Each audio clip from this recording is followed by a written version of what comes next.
Hello friends, welcome to knowledge reference static জিকের 6 নম্বর ক্লাসে সকলকে আবারও স্বাগত। আজকের বিষয় হচ্ছে ভারতের নদী ও তার উপনদী। আপকামিং ডাব্লিউবিপিএসসি এবং সেন্ট্রালের যে কোনো কম্পিটিটিভ এক্সামের জন্য এই টপিকটি মোস্ট ইম্পর্টেন্ট। তোমরা অবশ্যই প্রথম থেকে শেষ পর্যন্ত দেখবে, আর তোমরা যদি এর আগের ভিডিওগুলি দেখে না থাকো অবশ্যই দেখে নেবে, কারণ প্রত্যেকটা ভিডিও মোস্ট ইম্পর্টেন্ট।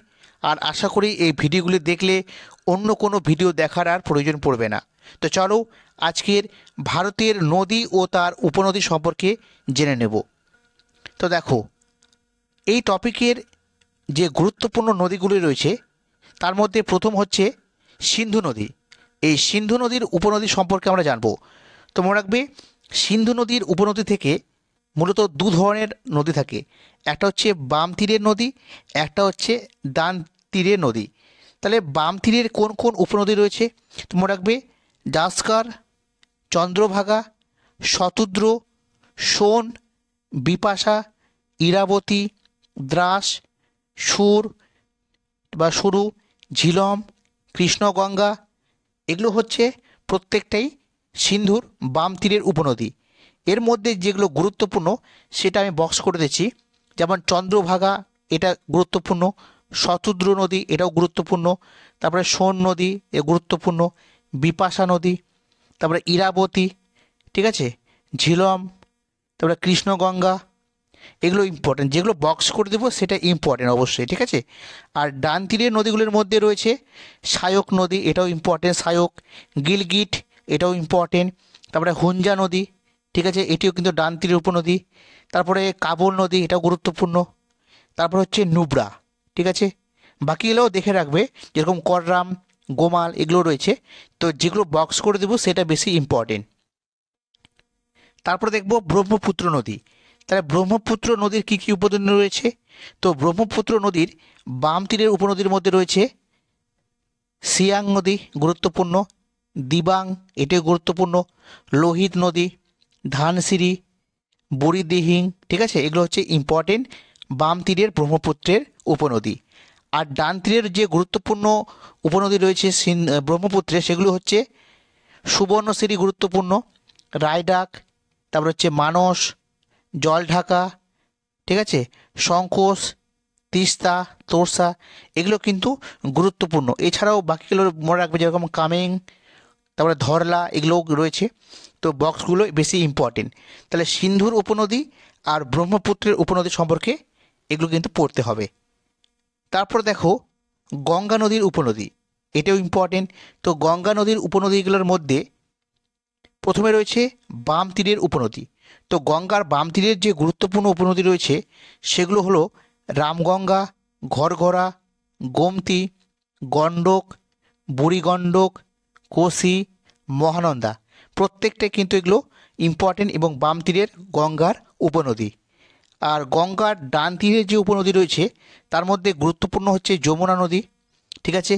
তারপরে ভাগীরথী, হুগলি, সোন, এগুলো কিন্তু গুরুত্বপূর্ণ। এছাড়াও রয়েছে পুনপুন। তারপরে দেখো ভাগীরথী হুগলি নদীর যে উপনদী রয়েছে, তো ভাগীরথী হুগলি নদীর উপনদীর মধ্যে রয়েছে গুরুত্বপূর্ণ ময়ূরাক্ষী, অজয়, দামোদর, রূপনারায়ণ, ঠিক আছে। এবার একটা কথা বলে রাখি, দেখো এই ভাগীরথী নদী কিন্তু গঙ্গার সাথে মিলিত হয়ে প্রবাহিত হয়েছে।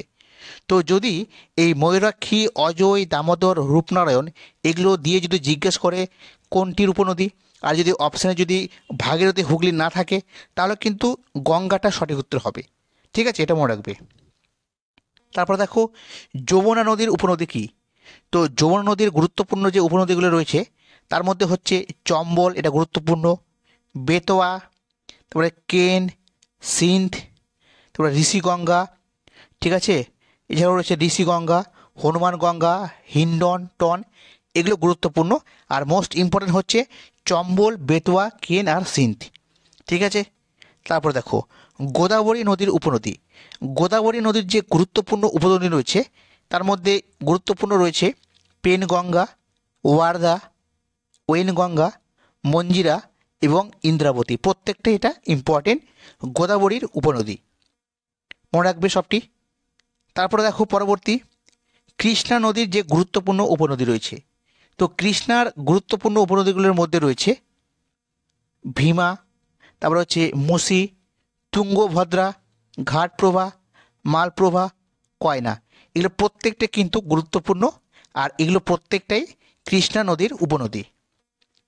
তারপরে দেখো 8 নাম্বার কাবেরী নদীর উপনদী। ঠিক আছে, তো কাবেরী নদীর যে গুরুত্বপূর্ণ উপনদী রয়েছে তার মধ্যে যেগুলো ইম্পর্টেন্ট সেগুলো বলে দিচ্ছি। যেমন হচ্ছে হিরাঙ্গী, তারপরে হচ্ছে হিমাবতী, তারপরে ইম্পর্টেন্ট রয়েছে অর্কবতী, লক্ষণ তীর্থ আর সুবর্ণবর্তী। আর এখানে মোস্ট ইম্পর্টেন্ট যেটা রয়েছে সেটা হচ্ছে ভবানী আর অমরাবতী। এগুলো কিন্তু ভালো করে পড়বে। ঠিক আছে, এবার দেখো তাপ্তি নদীর গুরুত্বপূর্ণ উপনদী। তো তাপ্তি নদীর যে গুরুত্বপূর্ণ উপনদী রয়েছে তার মধ্যে যেটা মনে রাখতে হবে সেটা হচ্ছে সিপ্রা, এটা মোস্ট ইম্পর্টেন্ট। তারপর হচ্ছে পূর্ণা, তারপর হচ্ছে যেমন গিরনা, ঠিক আছে, বেতুল, এটাই গুরুত্বপূর্ণ। তারপরে রয়েছে এর মধ্যে, তো এগুলো ইম্পর্টেন্ট। ঠিক আছে, বাকিগুলো জাস্ট চোখ বুলিয়ে রাখবে। আর সিপ্রা, পূর্ণা, গিরনা, বেতুল এগুলো ভালো করে পড়বে। ঠিক আছে, তারপরে দেখো নর্মদা। তো নর্মদা নদীর মধ্যে যে গুরুত্বপূর্ণ উপনদী রয়েছে নর্মদার, তার মধ্যে ইম্পর্টেন্ট রয়েছে সেটা হচ্ছে কুন্দি। ঠিক আছে, কুন্দি, তারপর হচ্ছে কোলার। ঠিক আছে, লাস্টে দেখো কোলার, এটা কোলার ইম্পর্টেন্ট, বর্ণা ইম্পর্টেন্ট, কুন্দি ইম্পর্টেন্ট। ঠিক আছে, জাস্ট বাকিগুলো দেখে রাখবে, চোখ বুলিয়ে রাখবে, কখন কোনটা চলে আসে বলা যায় না। তো মোটামুটি এগুলোর মধ্যে থেকে আসবে। ঠিক আছে, তারপরে দেখো মহানদীর গুরুত্বপূর্ণ উপনদী।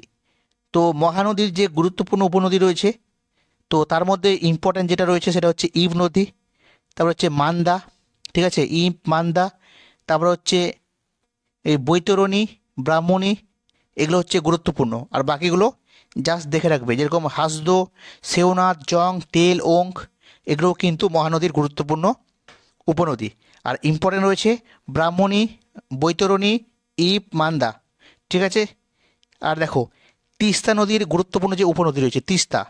তো তিস্তার যে গুরুত্বপূর্ণ উপনদী রয়েছে তার মধ্যে ইম্পর্টেন্ট হচ্ছে রঙ্গিত, করলা, কালীঝরা, জলঢাকা। সবচেয়ে বেশি ইম্পর্টেন্ট হচ্ছে রঙ্গিত, মনে রাখবে এটা, রঙ্গিতটা। ঠিক আছে, তারপর দেখো রূপনারায়ণের উপনদী।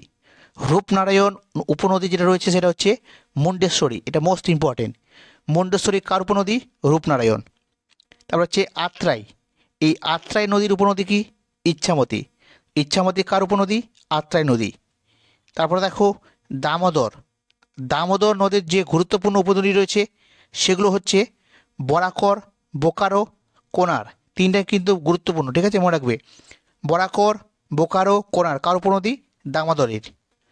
তারপরে দেখো মহানন্দা নদী। তো এই মহানন্দা নদীর যে উপনদী রয়েছে সেটা হচ্ছে ইম্পর্টেন্ট রয়েছে মেচি নদী, বালাসন, কালিন্দী, তারপরে হচ্ছে নাগর, টাঙ্গন, পুনর্ভবা। ঠিক আছে, এটা পুনর্ভবা হবে। ঠিক আছে, এটা মিস্টেক হয়েছে একটু, এটা পুনর্ভবা হবে। ঠিক আছে, তারপর হচ্ছে কুলিক। তোমরা জানো রায়গঞ্জের কুলিক পাখিরালয়, তো এই জন্যই কারণটা হচ্ছে কুলিক নদীর তীরে রয়েছে। তো কুলিক, পুনর্ভবা, টাঙ্গন, নাগর, কালিন্দী, বালাসন, মেচি প্রত্যেকটাই হচ্ছে কার না? মহানন্দা নদীর উপনদী। তারপর দেখো শতদ্র নদীর একটি গুরুত্বপূর্ণ উপনদী রয়েছে সেটা হচ্ছে বিপাশা। বিপাশা কার উপনদী? শতদ্র নদী। তারপর মনে রাখবে জলঢাকা। এই জলঢাকা নদীর গুরুত্বপূর্ণ যে উপনদী রয়েছে তার মধ্যে মনে রাখবে ইম্পর্টেন্ট হচ্ছে ধরলা নদী। তারপর রায়ডাক। রায়ডাক নদীর গুরুত্বপূর্ণ উপনদী হচ্ছে দীপা। তারপর দেখো তোরসা। তোরসা নদীর গুরুত্বপূর্ণ উপনদীর নাম হচ্ছে সুঞ্জাই, এটা ইম্পর্টেন্ট। ঠিক আছে, তোরসা নদীর গুরুত্বপূর্ণ উপনদী কোনটা? সুঞ্জাই। আর কালজানি নদী। কালজানি নদীর গুরুত্বপূর্ণ উপনদীর নাম কি? গদাধর। ঠিক আছে, অ্যাকচুয়ালি ভারতের যে গুরুত্বপূর্ণ নদী রয়েছে প্রত্যেকটা নদীর কিন্তু অসংখ্য উপনদী রয়েছে। তো তার মধ্যে থেকে একদম যেগুলো পরীক্ষাতে আসে বা আসার সম্ভাবনা রয়েছে এই ধরনের আমি তোমাদেরকে দাগিয়ে দিলাম, তোমরা এইভাবে পড়বে। আশা করি সেন্ট্রাল বলো বা ডাব্লিউবিপিএসসির যদি এই টপিক থেকে প্রশ্ন আসে তো এর মধ্যে থেকেই আসবে। ঠিক আছে, এইটুকু কনফার্ম। তোমরা অবশ্যই এটা ভালো করে একবার মুখস্থ করে নেবে। তো আজকে এখান পর্যন্ত এই ক্লাসটি ছিল। ঠিক আছে, তো যদি ভালো লাগে তো অবশ্যই ভিডিওটি লাইক করবে, শেয়ার করবে, তোমাদের সকলের সাপোর্ট প্রয়োজন। তো পরবর্তী ক্লাসে আবারও দেখা হবে। আজকের মতো এখানেই রাখছি। Thank you.